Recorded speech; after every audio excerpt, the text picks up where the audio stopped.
In 1939, Martin Goodman's Timely Publications debuted their first superhero, an android named the Human Torch, within the pages of Marvel Comics #1. But by the end of the golden age of comics in 1956, the publishing house, the hero, and the title were as good as dead. But not all was lost. The death of Timely Comics would be crucial in forming Marvel Comics. Spider-Man, Doctor Strange, The Avengers, Deadpool, The Hulk, The X-Men, Ghost Rider, The Punisher, The Heroes for Hire, Black Panther, and, Squirrel Girl, yes, Squirrel Girl, have either become household names or will be within the foreseeable future. And it's easy to see why. Marvel heroes tap into our personal and societal fears and anxieties, often struggling to deal with the same issues we find ourselves in.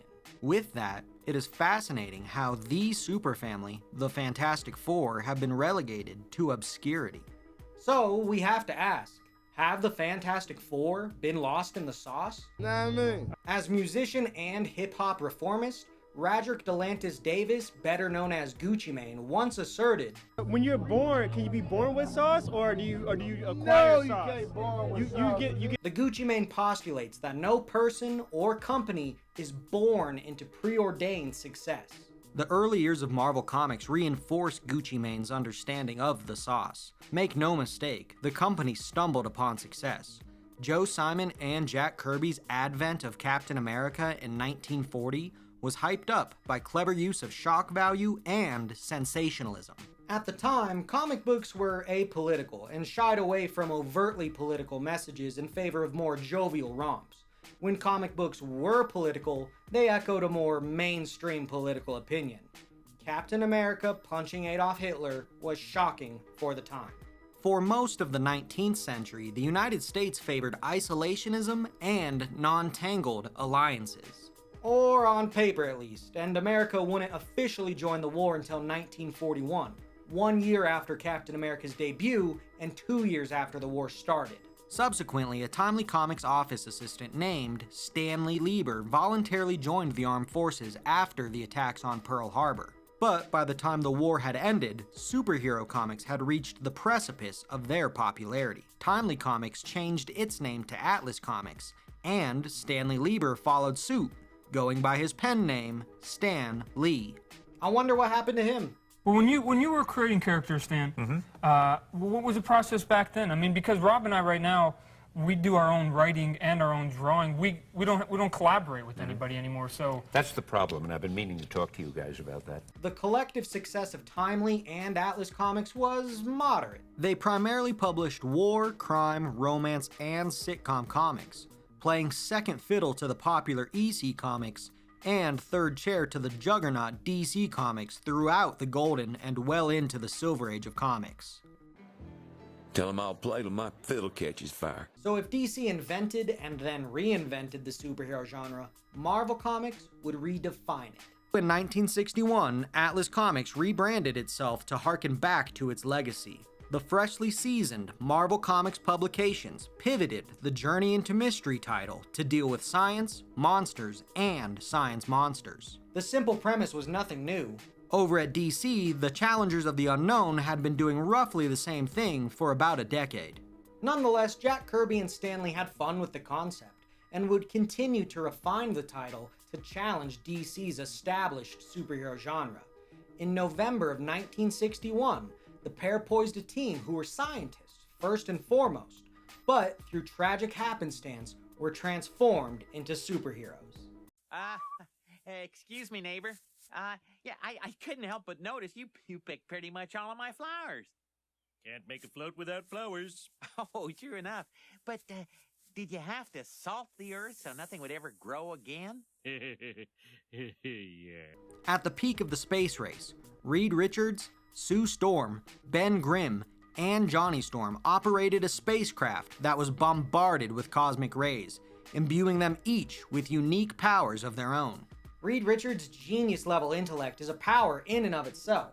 Still, he now had the ability of extreme elasticity, durability, and limited shape-shifting capabilities. Sue Storm had complete control over her visibility, and her force field projections clearly established her as a powerhouse. while her hot-headed brother, Johnny Storm, could engulf himself in flame as a pyrokinetic. Tragically, Ben Grimm was left a deformed rock monstrosity. His superhuman strength is nearly uncontested, but the cost was his physical appearance and romantic relationship. Mr. Fantastic, the Invisible Woman, the Human Torch, and the Thing are the quartet best known as the Fantastic Four. The title is widely agreed to be Jack Kirby and Stan Lee's defining achievement. The series is marinated in social commentary, subverting expectations and establishing the Marvel Universe. To unpack that a bit, Sue Storm is the Invisible Woman. She turns invisible. But in 1961, years before the women's liberation movement entered the American consciousness, feeling invisible was the reality for many American women. However, her soft touch often acted as the linchpin of the team, leading her teammates to their own epiphanous moments. What's more, Ben Grimm the Thing is one of the few Marvel characters confirmed as Jewish, both ethnically and religiously. Coming hot off the heels of World War II, the mass influx of Jewish immigration, and subsequent anti-Semitic pushback, Ben was the perfect allegory for someone not accepted by their own culture, but grows to love themselves regardless. The Human Torch reflected the cultural angst many younger Americans felt during the rise of the counterculture phenomenon, responding to rapid scientific advancement and the Cold War. Johnny's position is classically lyrical, representing an audience that widely rejected atomic family values, while simultaneously being a literal family member of a literally atomic family. Comparatively, Mr. Fantastic, the group's de facto leader, is a straight white dude. The more straightforward interpretation of the character is that he is a scientifically rigid individual in a world that is growing more and more scientifically dubious. His powers are poetic. He must stretch his body to adapt to what he thought was scientifically plausible. And Reed Richards' indifference towards others to further his own personal or scientific goals is purely a work of science fiction, right? That said, most of this commentary went right over the heads of younger readers. But for older audiences, it opened the door for more realistic superheroes. At the time, the Distinguished Competitions characters achieved their superhuman abilities due to an otherworldly, mystical, or intentional scientific origin. The Fantastic Four injected tragedy into the source of the character. With Batman being the glaring exception, most Golden Age heroes lacked a feasible or relatable origin. And for the most part, Golden Agers chose to be heroes simply because it was the right thing to do. The Fantastic Four did not choose to become superheroes, and for the most part, they're not. They usually find themselves lost or coerced into superhero antics by some villainous or existential threat. It's also worth noting the Fantastic Four are the arch nemesis of the single greatest villain in Marvel Comics. Much like the FF did not choose to become heroes, Victor Von Doom was forced into villainy. It just so happens that he is really good at it. But if Dr. Doom represents mankind's sheer villainy, then Galactus epitomizes the existential dread and amoral nature of science and existence. They may be the most famous Fantastic Four foes, but the First Family were the first to tango with the likes of the Skrulls, Kang the Conqueror, Molecule Man, Dragon Man, Atuma, the Kree, Ronan the Accuser, Annihilus, and Agatha Harkness, many of whom have either appeared in the MCU or will. Just probably not you, Dragon Man. We know your secrets. In any instance, the emergence of so many villains necessitated allies. It is logical then that Marvel Comics used the Fantastic Four to I'm sprinkling salt, dropping salt every street, man. Immediately after the team's inception. Practically the first thing any Marvel character does is meet the Fantastic Four. The Amazing Spider-Man #1 sees Spidey apply for a job with the Fantastic Four. The Incredible Hulk was canceled after 6 issues. But his inclusion in Fantastic Four issue 12 re-sparked interest in the character. The Avengers, Doctor Strange, the X-Men, and Daredevil were each less than a year old when they met the Fantastic Four.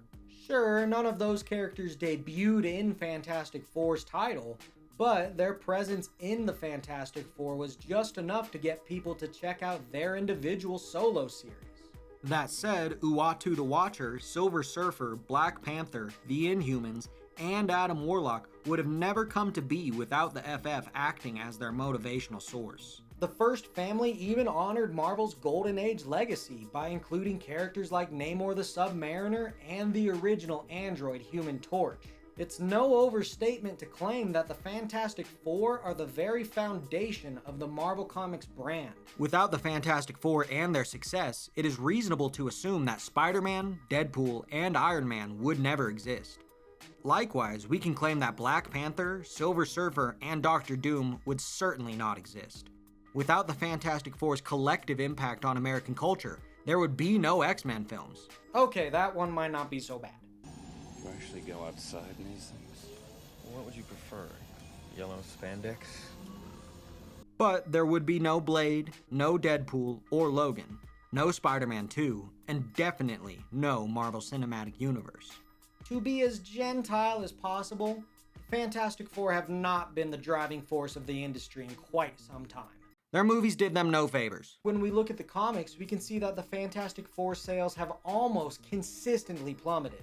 Sales spiked coinciding with Miss Fantastic's god-awful costume, 2 reboots, and that time Marvel sold an issue for 9 pennies.